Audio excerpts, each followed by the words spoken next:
An escaped inmate out of Mississippi is back, but only after a Cameron Sheriff's deputy unknowingly drove him to the Texas state line.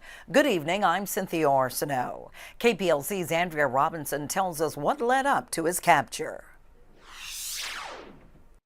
On Wednesday, November 29th, 28-year-old Ryan Young escaped custody while being transported from a court hearing back to the Walnut Grove Correctional Facility in Mississippi.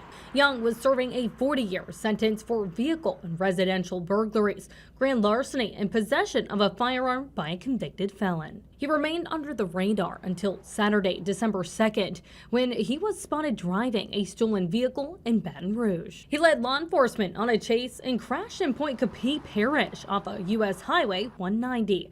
That's when he jumped out and ran. Authorities lost him, but Sunday he's spotted again in Iberville Parish, where he's suspected of trekking through Gross Tent to throw search dogs off his scent. Monday, Young reportedly stole a van and headed west. Officials say the van ran out of gas near the Calcasieu-Cameron Parish line. So back on foot, Young went. The Cameron Parish Sheriff's Office tells us Young was in Hackberry trying to hitch a ride Monday morning. Deputies were called out and picked Young up. They say he gave a fake name, age, and address, and deputies were unable to confirm his information because they say their state database computers were down. Deputies say, to their knowledge, Young wasn't doing anything wrong when they picked him up, so they agreed to drive him to Texas since that's where he said he was headed. Young was dropped off at the state line.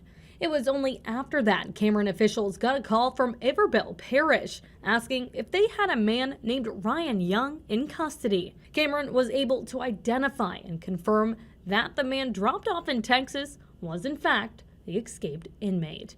But he didn't get far. Young was spotted at a gas station in Port Arthur and arrested. Andrea Robinson, 7 News. One agency involved in the pursuit tells us this was Young's 4th time escaping custody.